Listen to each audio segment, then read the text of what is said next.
सनमी साचो को करे मुतारो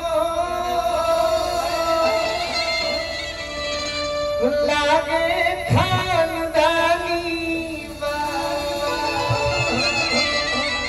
हमारे गोपाल चाचा के माने वाला बड़ भैया अमित पांडे जी आई वाली गोरखपुर से आई है क्योंकि गीत के फरमाइश बात एक लग मार के ऐसे फिर बोलिए चले कितना हराम मोहब्बत में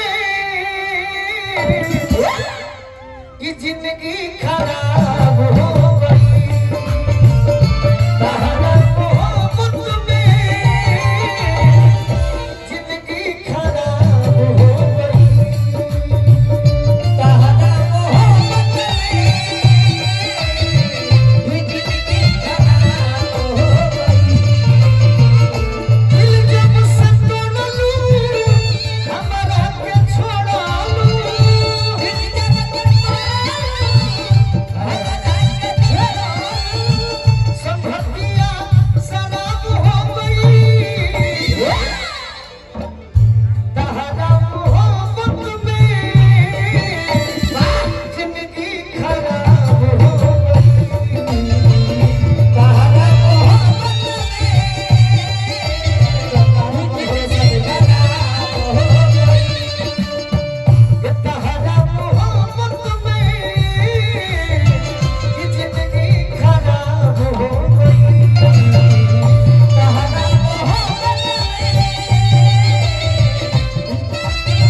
गई बहुत बहुत धन्यवाद। ये हमारे घर के मंच बा, बार बार प्रणाम करो, आशीर्वाद के प्रतीक्षा।